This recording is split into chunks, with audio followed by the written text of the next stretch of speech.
Аялдаманың маңы ығы-жығы халық. Жұмыс аяқталған уақыт болғандықтан, әсіресе бала жетектеген немесе балапандарын қолдарына көтерген әйелдер қарасы басым. Аяқтары шыққан сабырсыз сәбилер болса, ары-бері жүгіріп, өздерінше мәз.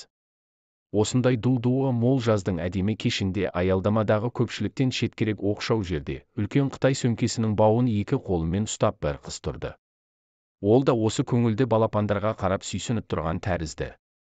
Әйтсе де, оның ойы басқа жақта екені де байқалады. Мұны адам психологиясын жақсы білетін Марат та бірден аңғарды. Неге екені белгісіз, өзі алысырақ жерден көз салып тұрған бұл қызда бір сыр, өзіне тартатын бір сиқыр бар тәрізді. Сондықтан болар, өзі отыратын автобусы ырғалып келіп ақырын дәл қасына тоқтаса да, Марат оған отырмады.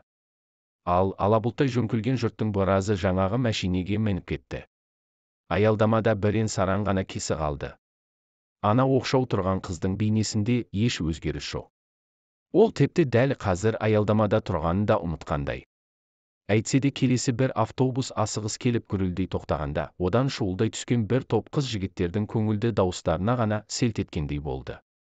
Дереу қол сағатына үңіліп, есіне әлдене түскендей, ауыр сөмкені көтеру оңай болып тұрмаса да, жылдамдата басып елмен бірге ол да автобус ішіне кірді. Оң жақтағы ортадағы бос орындыққа отырып, жаңа ғана өзі кеткен аялдама жаққа бұрылып, сыртқа қарап үнсіз қалды. Марат сол қыз отырған орындыққа жақындап, оның қасындағы жердің бос тұрғанын меңзеп дауысын созыңқырай. «Қарындас, қасыңызға отыруға бола ма?» деді сыпайы түрде. Ол үнсіз қалды. «Қасыңыздағы орын бос болса, отыруға рұқсат па?» деп Марат майда үнмен қайта сұрады. «Ол мен сатып алған орын емес қой» деп салқын жауап қатты қыз. Бірақ жүзін бері бұрмады. «Солай ғой. Алайда сіз ренжімейсіз бе дегенім ғой?» «Жоқ» деді қыз әлі де теріс қарап отырған бойы. «Қызық екен. Сіз адамдармен теріс қарап отырып ақ сөйлесе береді екенсіз» деді орындыққа отырып жатқан Марат сөзіне қалжың араластырып. «Иә» деді қыз бір түрлі құмығыңқы үнмен. Бірақ бәрібір жігітке қарап бұрылмады. «Онда менде сіз сөйлесеңіз, теріс қарап отырып жауап беремін». Қыз мейлің дегендей бұны тепті жауапсыз қалдырды. Ал Маратты мына бейтаныс қыздың мынадай түсініксіз, тұйық мінезі бұрынғыдан да таңдандыра, тіпті шынын айтса, өзіне тарта түсті десе де болады. Сондықтан жайдары қалыпта. «Бәрібір таныса отырайық, қазақпыз ғой. Атыңыз кім?» «Менің атым Айболит» деді ол енді өз орнында тіктеліп отырып, салмақты үнмен. «Айболит» деді қыз тұңғыш рет бері бұрылып, таңырқағанын жасырмай жігітке тура қарап. «Шынымен бе?» Оның жасыл көздері бір сәтке жалт ете қалған. Марат қазақтың қара көздерін, қой көздерін, көк көздерін көргені бар. Ал мынандай сұлу, жасыл көздер ойлы көздер. Мұндайды Марат бірінші рет көріп тұр. Сондықтан ба кім білсін, айтпақ болған сөздерін жұптап та үлгермеді. «Айболитті ертегіден білетін едік. Ал сіз, немене, мені әжуалап тұрсыз ба?» Қыз кәдімгідей ренжіп қалды. «Жоқ. Айболит ертегіде ғана емес, өмірде де бар. Мәселен, мені құрбы-құрдастарымның бәрі Айболит деп атайды. Бірақ неге екені белгісіз, дәл қазір мен тек сіз үшін Айболит болғым келеді». «Мен үшін?» Ол енді шынымен таң қалды. «Иә, тек сіз үшін. Дұрысы, сіздің ғана Айболитіңіз болсам ғой». Қыз үнсіз қалды. Қайдан шыға қалған Айболит бұл? Ешкім ертегі әлемінде жүрген жоқ қой. Және ертегі әлемі дегеннің қазір қай жақта екенін кім біліпті? Алайда қандай жақсы жаңалық десеңші. Тепті менің ғана Айболитім болмақшы. Өзі менің жанымдағы жараны біліп қойғандай айтуын қарашы.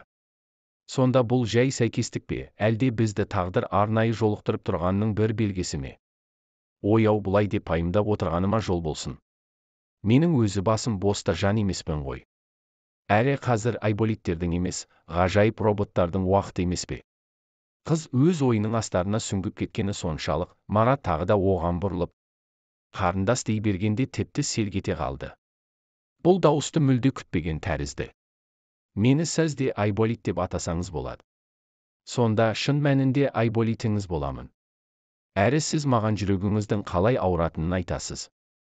Мен сізге жүрегім ауырады деген жоқпын. Иә, айтқан жоқсыз. Бірақ мен бәрін сезіп тұрмын. Дәрігер мен пациент бір жақ болса, кез келген сырқатты жеңу жеңіл. Осындай жаттанды сөздерді қайталамаңызшы. Әйтпесе, бәрі шын екен деп сеніп қалуы мүмкін. Рас, мен дәрігермін. Хирургпін. Маған сеніңіз. Себебі сенім адамға ауадай қажет нәрсе. Бірақ бұл өте күрделі мәселе, деді қыз алға қарап отырған салмақты қалыпта. Бұл кезде автобуста бір аялдамаға келіп тоқтаған еді. Кешіріңіз, мен осы арада түсемін, деді де қыз бар әңгіме осымен аяқталды дегендей дереу орнынан тұрып алға жылжыды. Жұрт соңын ала ол автобустан да жедел түсіп үлгерді. Әуел баста не істеуді білмей сәл дағдарып қалған Марат та дәл қазір өстіп отыра берсе, мына қыздан мүлде айырылып қалатынын, бәлкім, бұдан былай ешқашан кездеспейтінін сезгендей әлдебір алапат күштің әсерімен алды-артын ойламастан орнынан ұшып түрегелді. Ендеше мен де осы арада шығамын, деп іле-шала қыздың соңынан автобустан секіріп түсті. Әйтеуір, сіз осы маңда тұрмайтын шығарсыз енді, деп жақтырмаған кейіпте үн қатып жігітке бұрылғанда, қыздың жасыл жанары екінші рет жалт етті. Әрине, мен басқа жақта тұрамын. Өтірік айтып қайтейін. Бірақ бұдан былай, сен қай жерде болсаң, мен де сол жерде боламын, деді жігіт жүрегі дүрсілдеп кетсе де, неге сенге көшіп кеткенін өзі де байқамай, әлдебір нық сеніммен. Әрі әкеліңіз, ана үлкен сөмкені мен көтерейін, деп әй-шайға қарамастан қыздың қолындағы Қытай сөмкесін өзі көтеріп алды. Мұндайда дес берместік, өжеттік болады екен-ау деп осы жолы қыз тіпті бұрынғыдан да қатты таң қалды. Мынадай көзсіздігіңізге қарағанда Айболит болсаңыз боларсыз, деп қыз тұңғыш рет сәл жібіп күлімсіреді. Күйеуім алдымыздан шықса туысқанымын дейсіз бе? Неге екені белгісіз, бұл тосындау сөздерге жігіт тіпті таң қалмады. Қайта өзіне жаңа ғана сәл күлімсірей қарағанда қыздың сол жақ көзінің асты көгілдір тартып тұрғанын байқады. Майласа да, опаласа да, бәрін жасыру мүмкін болмаса керек. Ойпырмай, мынау жуан жұдырықтың әзі болмасын. Қисып бетіне тура қарамай теріс бұрыла бергеннің бір сыры осында жатуы да ықтимал деп іштей әлденеден қиналып қалған. Бірақ бұдан кейін тіпті өзінше іштей қатуланып, алдымнан кем шықса ол шықсын. Маған бәрібір, деді. Ол көше төбелесінің көсемі болса ше? Кесіні өлтіріп тастауы мүмкін болса ше?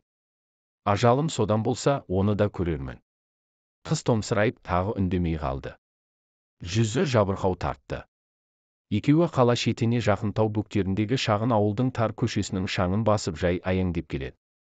Сізді қайдам, ал мені ол 2 рет өлтірмекші болды, деді қыз сәлден соң бұған ескі танысы құсап, енді бір түрлі мүлде басқаша бір байсалды қалыпта, әлдебір мұң аралас солғын үнмен.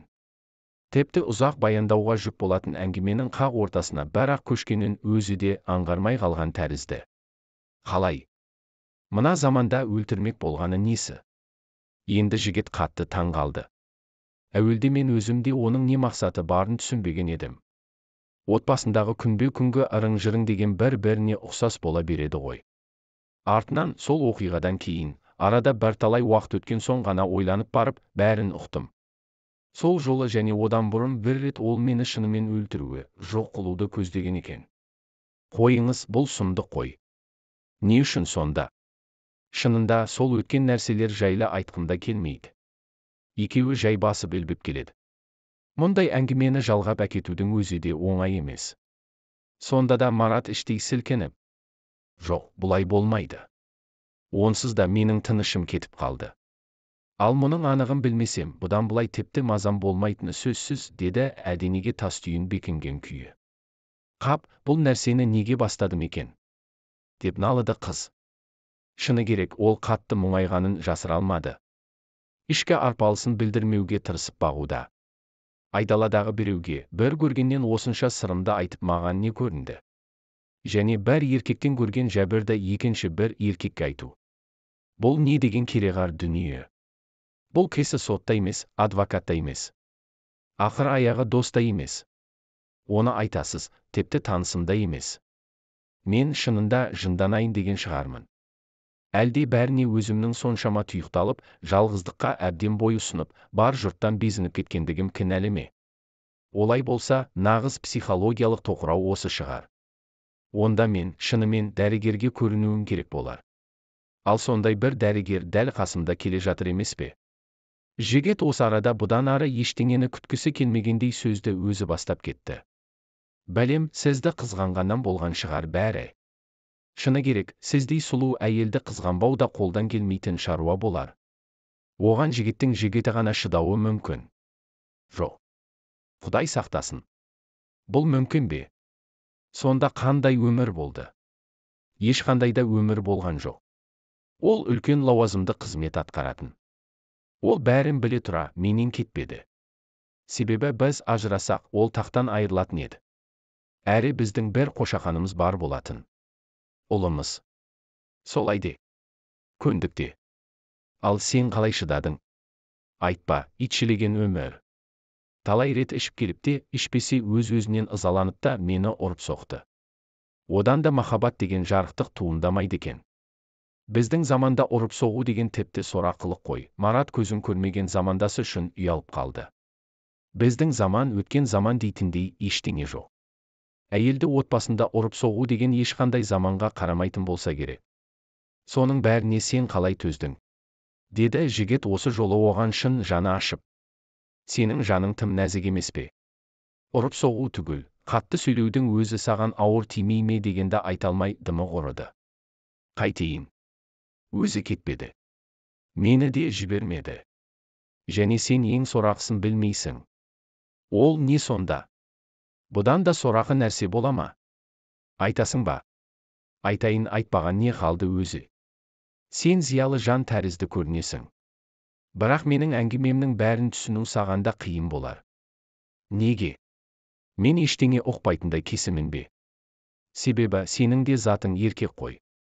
Мұны ол ешбір зілсіз, айыпсыз, кексіз айтты.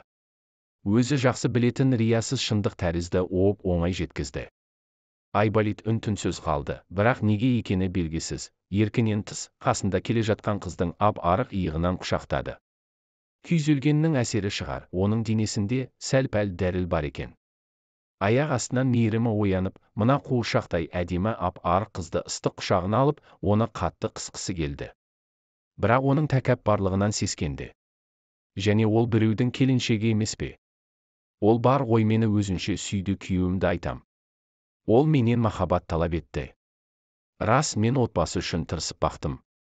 Бірақ бәрібір оны сүйе алмадым. Ал ол өзінен туған жалғыз ұлын жақсы көрмеді. Қалайша? Өзінен туған, өз ұлы бола тұра ма? Барлық парадокс осында жатыр. Мен оны сүймедім. Есесіне, ол туған ұлын сүймеді. Мен осылай жазаландым. Иә. Күтпеген жайттар екен. Екеуі де сәл уақыт үнсіз қалды. Не деп сөз қозғауды Айболит те білмеді. Әңгімесін әрі қарай жалғауға қыздың да ынтасы жоқ еді. Әйтсе де сәлден соң. Тағы бір сұмдығы бар, деді жұлып алғандай. Ол не тағы? Жігіт тіпті таңданысын жасырмады. Менің көзімді бақырайтып қойып, басқа елдермен жүре бастады. Даусында бірақ өкінуде, опынуда жоқ. Әлдебір немқұрайдылыққа толы салқындық бар. Ана жігіттің белсенділігі жаман ба, әлде мына қыздың сабырлылығы қисынсыз ба? Қайсын дұрыс, не бұрыс дей алатынын жігіт те айыра алар емес. Білесің бе, бұған мүлде айтарым жоқ менің деп ақырында шынына көшіп, ол тіпті тұйыққа тірелгенін жасырмады. Жай ілбіп жүріп келе жатқан екеуінің қасынан жол үстіндегі кешкене шалшық суды шашамаша бір жеңіл көлік жүйткіп өтіп кетті.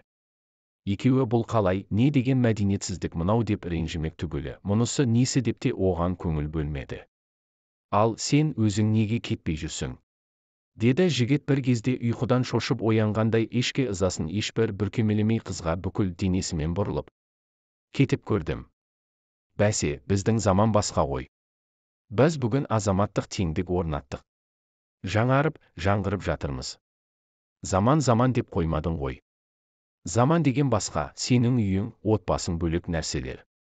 Кейде екеуін бір-бірімен қабыстыра алмайсың. Бәлкем мен заманның сондай кереметінен ештеңе ала алмай келе жатқан әлсіз, ақымақ біреу шығармын. Жоқ, сен әлсіз, ақымақ емесің. Меніңше мықты жансың. Жә, жұбатпай-ақ қойшы. Бәрібір өз-өзіме риза емеспін. Өз-өзіңе риза болмаудан бірталай ауыр сырқат түрлері бастау алады, деді жігіт осы арада өзінің дәрігер екендігі есіне түсе қалғандай. Әрі әйел адам сендегідей сұлулығын жоғалта бастайды. Ой, сол сұлулық дегенді қойшы. Меніңше, нағыз сұлулық адамның сыртында емес, ішкі дүниесінде деп білемін. Солай негізі. Бірақ еркектер үшін басты нәрсе сыртқы сұлулық. Неге бұлай тепті түсінбеймін. Мұны олардың өздері де түсінбейді шығар деп ойлаймын кейде, деді. Бұл шындық енді. Дегендей Айболит ләм-мим деп қарсы дау айтпады. Алғаш рет таяқ жегенде әрі ызаланып, әрі қорланып, дереу қапысын тауып баламды құшақтап үйден қашып кеткенімде, әрине, ата-анамның қолтығына жасырындым. Бірақ қайтып келген қыз жаман, қайта шапқан жау жаман деген ғой. Өз туған үйімде 2-3 күннен артық қала алмадым. Ұяттан өртеніп, әкеммен бірге бар дастарханның басында отыра алмадым. Содан баламды құшақтап, әкеме сырымды айтпаған күйі Алматыдағы досымның үйіне тарттым. Досым Сағиланың үйіне күйеуім артымнан қуып келіп іздеп тапты. Одан басқа жерді паналай алмайтынымды ол жақсы белді деп көңілсіз болса да әңгімесін жалғастыра түсті. Сол бір сойқанды сәттерді еске алу, ауызша айту оған өте қиын болса да, бәрі көз алдынан кеше көрген киносындай көлбеңдеп өтіп жатыр. Сол жолы, есіктен кірер-кірмес, кешірім сұраудың орнына күйеуі мұны тарпа бас салды. Мына сұлу жүзіңді, Айсара, пышақпен тілгілеп, адам қарамайтындай етемін. Тепті өзіңді өзің танымай қаласың. Деп оны жұлқылай бастағанда одан бұрын Сағиланың зәресі ұшты. Мұның не, досым-ау, сен тәп-тәуір азамат емессің бе? Деп Сағила оны жөнге шақырды. Бірақ оның қанталап шытынап тұрған көздерін көргенде тілі байланып қалды. Сен кіріспе, Сағила. Мен секілді дардай мемлекеттік қызметкерді тастап қашып, ұятқа қалдырған мына досың Айсараның осы әрекеті дұрыс па? Деп әкіреңдеуін баса алмай, Сағилаға қарап қалш-қалш етті. Осы сәтте Айсараға тіл бетті. Себебі досының үйін қызыл қырғынға айналдыруға оның еш қақысы жоқ еді. Сағила, шынында да сен бізді кешір, әп-сәтте сенің тып-тыныш үйіңнің ойранын шығардық. Еркектің абыройы, баланың тағдыры дегенде бар. Шынында да менікі үлкен қате болды. Деді. Ол аяқ астынан құрбысына қарап салқын үнмен. Көзінде тепті жас жоқ. Үнінде тек суық сабыр бар. Бәсе, сөйтіңдерші. Татуласыңдаршы, ұрыс, керіс бізге неменеге керек? Кешкентай Тимурларың да оянып қорқып кетер. Мен барып шай қояйын деп байқұс досы жыламсырағанын жасырып, ас бөлмесіне шығып кетті. Бұл аралықта Айсараның шаңқылдап ұрыс шығармағаны, артық кем айыбын бетіне баспағаны, тәпе кінәсін мойындаған мына сабырлы салқын сөздері күйеуін мүлде таң-тамаша қалдырды. Ақкөзденген ашуының қалай басылып қалғанын өзі де түсінбеді.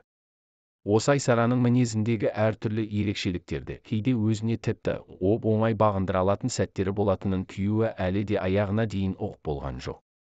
Сонымен досының дастарханында бәрі көңілсіздеу отырып шайларын ішкен соң, Айсара оны мұныларын жинастырды. Көп ұзамай Тимурды оятып, тамақтандырып, Сағила досына рахмет айтып, бұлар отбасымен сабырлы қалыпта әуежайға жол тарқан. Ойға шомып кеткен қыздың жанында үнсіз келе жатқан Марат едәуір жердегі 3 қабатты жаңа үйдің биік баспалдағында алыстан бұларға қарап тұрған сұңғақ бойлы, иықты еркектің сұсты кейпін көргенде жоқ. Ол сәкеден аттап-пұттап секіріп түсіп, алқын-жұлқын қалыпта темір қақпаны айқара ашып, бұлардың алдына жүгіріп шықты. Мына сұмпайың кем, Айсара? Деді өктем дауыспен зілдене. Туысым, деді Айсара бәсең үнмен. Қанша қызғаншақ болса да, бөтен адамның алдында шу шығарып, масқара бола қоймас деген оның аздаған сенімі бар еді. Қайдағы мен білмейтін туысың? Деген кекесін жүрегін теліп түскендей болды. Ал сен менің қай туысымды түгендеп білген едің? Деп осы жолы Айсарада күтпеген жерден ызаға булықты. Бәлкем қасында Марат болған соң осындай күш пайда болды ма, кім білсін. Ызаның да бір күні сыртқа шығатын сәті болады емес пе? Намысты да қашанғы кесеңдеп ұстауға болады. Бірақ ашу кернеген үй иесі мен бәрін онсыз да білем дегендей, Айсараны бір шетке итеріп жіберді. Жер астынан шыққандай қайдан пайда болған туыссың? Оның әкесі де өлген, шешесі де өлген. Ешкімі жоқ басқа. Деп кеуделеп, Мараттың жағасына жармаса кетті. Өлмегендері де бар. Сен білмейтіндері де бар. деп Марат одан да ширақ қимылдап, қарулы қолдарымен оны кеудесінен итеріп қалды. Күш серпіні сондай ерекше шықты, еңгезердей еркек құлай жаздап, тәлтіректеп барып, әйтеуір аяғында тұрып қалды. Әйтсе де, ыза қысқан ол оң жұдырығын түйіп қайта ұмтылды. Мараттың ойында онымен төбелесу мүлде жоқ болатын. Жаздың жарық күнінде ешкімнен жасырынбай ашықтан ашық сөйлесіп келе жатқан адамдарды да осындай қиянатқа қиюға бола ма екен? Есі бар қай қазақ өстеді? Қандай еркек ақ-қараны анықтамай, танымайтын біреуді тарпа бас салады? Мұндай жабайылықтан қашан құтыламыз? Деп те ойлап кетті Марат. Оның үстіне өз кеудесінде Айсараның манадан бергі әңгімелерінен пайда болған бір зілбатпан тас түйнек пайда болғанын анық сезді. Әйтсе де бір шешімге келіп, ойша топталып үлгергенше, добалдай қатты жұдыры оның оң жақ шекесінен сарт ете қалды. Бұл енді әңгіменің бәрінің шешуі сияқты болды. Сарт-сұрт жұдырықтасу басталып кетті. Мен сендей жауыз емеспін. Батыр майданда мықты, қорқақ үйінде мықты деген. Сенің күшің үйдегі әйелге әлімжеттік жасау екен. Ал енді сыртта мынаны көр. Деп, тастай жұдырығынан оңай жалтарып, Марат оны құлақ шекеден періп қалғанда, ол рингтегі жеңілген боксердей жалпасынан түсті. Бірақ дереу ұшып түрегелді. Мұның қандай шайқас екенін дәл қазір түсіну қиын. Жұдырықтар бірінің басына, бірінің көзіне тиіп жатыр. Аяқтар да бірін-бірі шалуда. Есік алдының шаңы шығып кетті. Мынандай көз ілеспес қимылдар мен жылдамдықтан аңырып, есі ауғандай болып жалғыз Айсара ғана тұр. Ары қарата не боларын кім білген? Дәл осы кезде үй жақтан бір баланың нәзік дауысы естілді. Мама, папа, мен мындамын. Мама, бүгін маған не әкелдің? Деп 4-5 шамасындағы бір бала қақпадан сыртқа жүгіріп шықты. Бұл кезде аюдай еркек үсті басын қағып, бетін сүртіп тіктеліп үлгерген еді. Саған ерекше сыйлық бар, Қошақаным, сенің туған күнің ғой деп Айсара да есін жиып, аяғына оралған баланы құшағына алды. Бара ғой енді. Біз де қазір кереміз, деді еңкейіп, ұлының маңдайынан иіскеп. Кешір, Айсара, деді бұл кезде жаға жеңдерін түзетіп үлгерген Марат тұңғыш рет оның атын атап. Мен бұлай болғанын қалаған жоқпын. Оқасы жоқ, Айболит, деді Айсара да тұңғыш рет оның атын өзінше атап. Ешкім ештеңені алдын ала болжай алмайды. Сонда да кешір. Мен қайтайын. Жүр, деді Айсара Маратқа жауап қайтармаған күйі, әлі де есі ауысқандай зеңкиіп тұрған күйеуіне қарай бұрылып. Үйге кірейік, оның даусынан шаршағаны білініп тұрды. Анау аюдай қорбаңдаған ебедейсіз күйі Маратқа бұрылмастан қақпасына қарай беттеді. Сәлден соң темір қақпа сырғанап барып тарс етіп жабылды. Айболит үнсіз кері қайтып келе жатты. Бұл не қылған сұрғылт өмір, Айсара? Деп ойлап, одан сайын тұнжырай түсті.